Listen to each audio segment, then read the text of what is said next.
Ako si Pusang Lagim, gumagala sa bawat kanto, sumisilip sa bawat sulok ng dilim. Ngayong gabi ay tunghayan natin ang mga kwento ng katatakutan na naranasan mismo ng ating mga delivery riders sa tuwing bumabagsak ang dilim sa kalsada.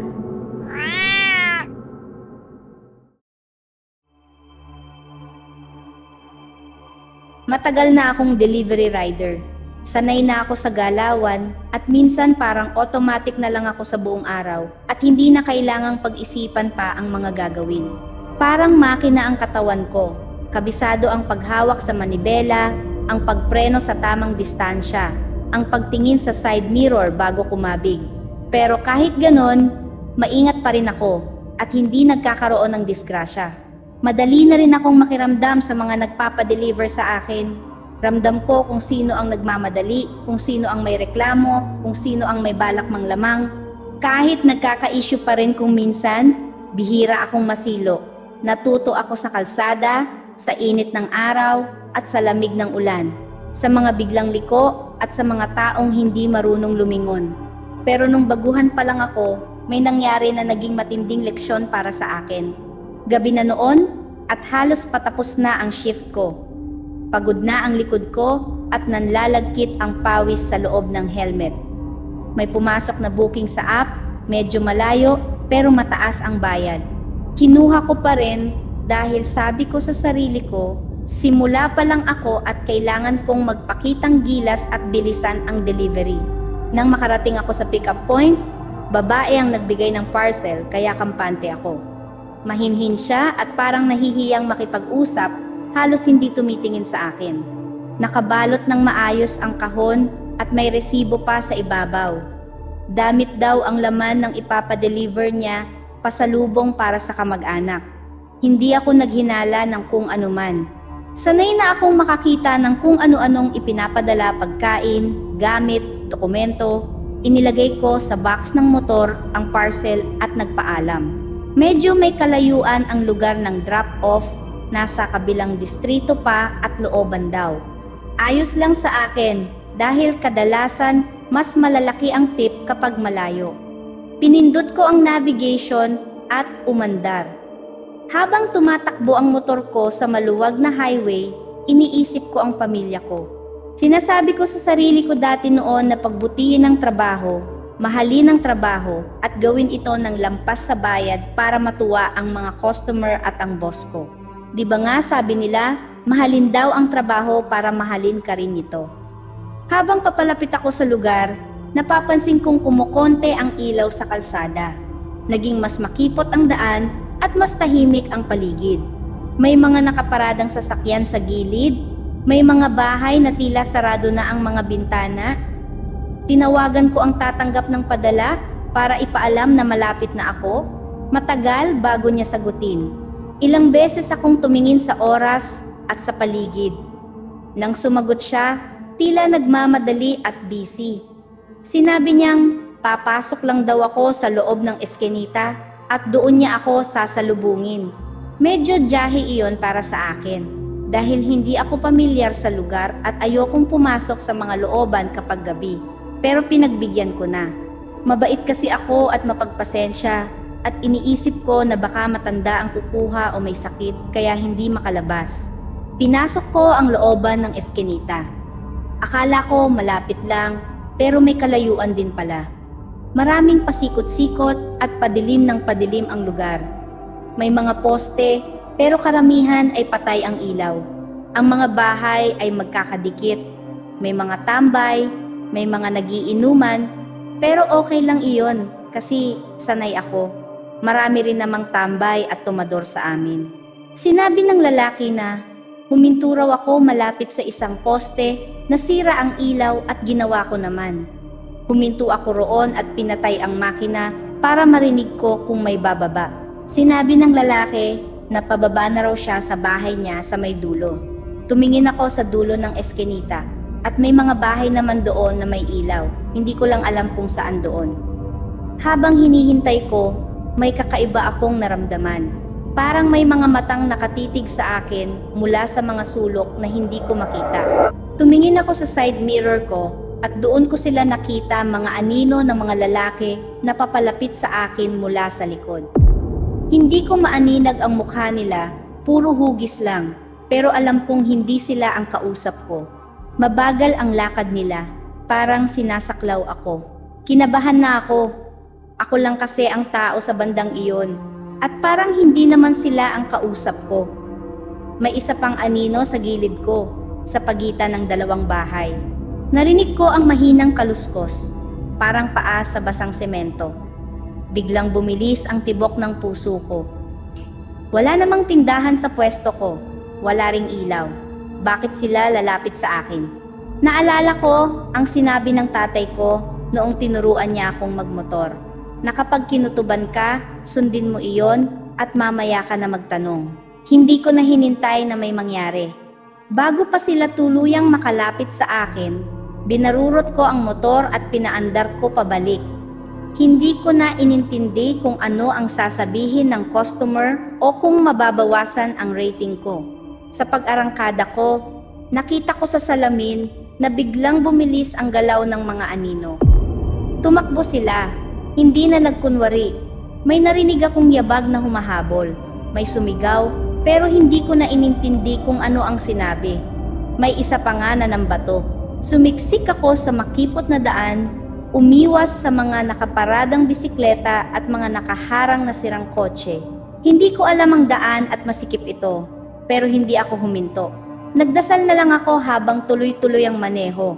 Kahit magpaikot-ikot pa ako doon ay hinding-hindi ako hihinto. Hindi ko na tiningnan ang navigation. Instinct na lang ang umiral. Kumabig ako pakaliwa, pakakanan, dumaan sa isang mas makitid pang eskinita na halos hindi kasya ang motor ko.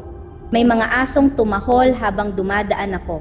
May mga nagmumura dahil ang bilis kong magpatakbo. Sa awa ng Diyos ay nakalabas ako sa main road. Hindi ko halos alam kung paano ako nakabalik. Parang may nagbukas na daan para sa akin sa gitna ng mga pader at dilim. Nang maramdaman ko ang maluwag na hangin ng kalsada at nakita ko ang mga ilaw ng mga sasakyan, nakahinga na rin ako ng maluwag. Huminto ako sa isang gasolinahan na maliwanag ang ilaw at may ilang tao. Doon ko lang pinatay ang makina at tinanggal ang helmet. Nanginginig pa ang mga kamay ko at halos hindi ko mahawakan ang cellphone ko. Tinawagan ko ang numero ng pagpapadalhan ng gamit pero hindi ko na makontak. Wala nang sumasagot. Sinubukan ko ring tawagan ang nagpapadeliver pero hindi na rin siya makontak. Parang bula silang naglaho. Naupo ako sa gilid at saka ko lang naisipang tingnan ang parcel. Binuksan ko ito dahil pakiramdam ko may mali. Nang tanggalin ko ang tape at buksan ang kahon, nagulat ako na mga basahan lang pala ang laman. Luma, marurumi, at basa. Doon ko naunawaan na hindi ito simpleng delivery. Modus ito. Kung nagtagal pa ako roon, hindi ko alam kung ano ang mangyayari. Maaring kukunin nila ang motor ko, ang pera ko, o baka mas masahol pa. Sinumbong ko sa boss ko ang nangyari. Pinadala ko sa kanila ang mga numerong hindi na gumagana at ang address na hindi pala totoo. Napag-alaman na peke rin pala ang mga detalye. At madalas na raw itong mangyari sa mga delivery rider na katulad ko. May ilan na raw nawala ang motor, may ilan na nasaktan, at may isa pang hindi na nakabalik agad sa trabaho dahil sa trauma. Umuwi akong tahimik at hindi ko na itinuloy ang shift ko. Naintindihan naman ng boss ko. Hindi ko alam kung ano ang nagawa nila sa akin kung hindi ako umalis nung gabing iyon. Baka nasa balita na ako, isa sa mga rider na nabiktima sa madilim na eskinita. Baka iniiyakan na ako ng pamilya ko at hindi na ako nakauwi pa. Kaya mas minabuti ko na lang maging mas maingat at mapanuri.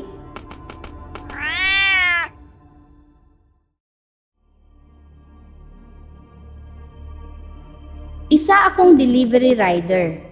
Mahirap ang trabaho dahil babad ka sa araw at sa tagal mong nakaupo, buong araw ay masakit sa puwitan kahit ilang beses ko pang palitan ang upuan ng aking motor at dagdagan ang mga pampalambot dito. Pero kailangan itong gawin para kumita. Sanay naman akong magmotor at hindi ako natatakot kahit anong oras pa yan, mapaaraw man o gabi. Mas gusto ko nga lang magmaneho sa gabi dahil kahit papaano ay hindi mainit at hindi babad sa sikat ng araw. Mas okay iyon para sa akin. Tahimik ang kalsada, mas presko ang hangin, at pakiramdam ko mas ligtas dahil nakauwi na ang karamihan sa mga nagmamadali. Isang gabi, nasa kalagitnaan pa lang ako ng shift ko. Gabi na pero hindi pa ganoon kalalim ang gabi, bandang 10:00 lamang. May delivery akong pagkain. Para mas mapadali ang delivery, syempre, mas pipiliin kong dumaan sa mga shortcut kahit na humupa na ang traffic. Nasanay na rin akong dumaan sa mga kabisado kong shortcuts para makasigurado lang. Hindi naman delikado ang mga lugar na ito at kabisado ko na. Hindi rin ito pugad ng krimen at sa pagkakaalam ko ay may mga CCTV camera pa sa mga poste at gate ng malalaking bahay. Dumaan ako sa isang lugar na madalas kong ginagamit na shortcut. Sa totoo lang, sikat ang lugar na ito dahil maraming mayayaman na nakatira pero kilala rin ito noon na maraming multo. Noon pa iyon at hindi na yata masyado ngayon. Narinig ko lang dati na kwento ng mga matatanda. Medyo bata pa naman ako at konting chismis lang ang narinig ko tungkol sa mga multo sa street na ito. Ang street na ito ay pinangalan sa isang puno. Mahahaba at matatangkad ang mga punong nakahilera sa magkabilang gilid. Wala naman akong nararamdaman sa lugar na ito. At sa totoo lang, ay hindi ako naniniwala sa mga multo. Dumaan ako na parang normal lang, wala masyadong iniisip. Maganda ang panahon at alam ko na ang lugar na pagdedeliveran ko. Hindi ko na nga kailangan tingnan sa mapa. Madaling delivery lang ito. Medyo madilim sa street na ito, kaya tamang ingat lang. May iilang tao na naglalakad sa sidewalk, bagay na bihira kong makita dahil kadalasan ay may sasakyan ang mga nakatira roon. Pero ngayong gabi ay may isang babaeng naglalakad. Hindi ko masyado maalala ang eksaktong damit niya, pero mahaba ang buhok at nakapalda siya. Mabagal ang lakad niya, parang walang pakialam sa paligid. Pagdaan ko ay may umovertake na van, isang lumang van na medyo kupas ang pintura. Biglang tumawid ang babae, wala man lang lingon-lingon, nabangga siya ng van. Rinig na rinig ko ang tunog ng katawan na tumama sa metal. At ang hindi ko talaga makalimutan ay ang tunog ng napakalakas na crack ng buto. Para bang may nabali doon sa babaeng tumawid. Hindi iyon tunog na gawa-gawa lang ng isip. Malinaw iyon, nakakakilabot ang tunog. Sa sobrang gulat at taranta ko, ay napagewang-gewang ako at muntik pa akong sumemplang. Huminto ako at huminto rin ang van. Nakita ko ang driver na namumutla at nanginginig ang mga kamay sa manibela. Bumaba siya at halos hindi makalakad ng maayos. Lumapit ako. Hindi namin makita ang babae at pareho kami ng iniisip. Malamang naipit sa ilalim ng van ang babae. Pareho naming ayaw sanang tingnan dahil ayaw naming makakita ng ganoon. Nakakapanlumo, nakakaawa at nakakatakot. Lumuhod ang driver at sinilip ang ilalim ng van nang matagal. Wala raw. Nakisilip na rin ako at wala nga akong nakita.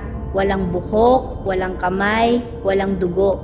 Tiningnan pa namin ang paligid.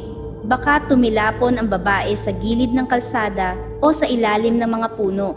Pero wala talaga. Wala ring marka ang van sa pagkakabangga. Walang UP, walang dugo sa bumper, walang basag sa ilaw. Doon ko naalala ang mga kwento tungkol sa street na iyon.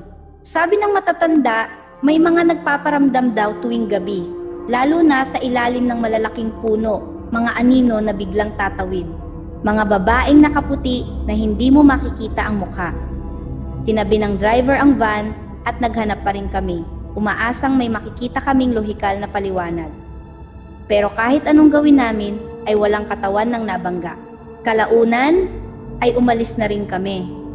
Pareho kaming natulala at tahimik. Hindi ko na tinanong ang pangalan niya at hindi na rin siya nagsalita pa. Bumalik ako sa motor ko at itinuloy ang delivery. Natagalan ako pero hindi naman nagalit ang customer. Siguro nakita sa mukha ko na may nangyari dahil kahit ako ay ramdam ko ang panginginig ng mga kamay ko habang inaabot ang order. Matapos ang pangyayaring iyon, ay hindi naman ako tuluyang natakot dumaan sa street na iyon. Kailangan ko pa ring magtrabaho. Hanggang ngayon ay dumadaan pa rin ako roon, pero tuwing gabi ay bumubusina ako lalo na sa mga malalaking puno. Turo kasi ng mga nakatatanda na gawin iyon matapos kong maikwento ang aking karanasan sa magulang ko at mga kamag-anak ko. Para raw ipaalam na may dadaan at hindi mo sinasadya ang istorbo. Para sa akin, nagpapasalamat na lang din ako na multo lang ang nakita kong habangga at hindi tunay na buhay na tao. Dahil kung nakakita ako ng nabangga at namatay sa paraang iyon, mas nakakatakot para sa akin at mas mababagabag ang aking kalooban. Mga kalagim, kung may nakakatakot kang kwento, pwede mong isend sa pusanglagimofficial@gmail.com. Huwag kalimutang mag-like at subscribe. Salamat sa takot. Ako si Pusang Lagim. Hanggang sa muli.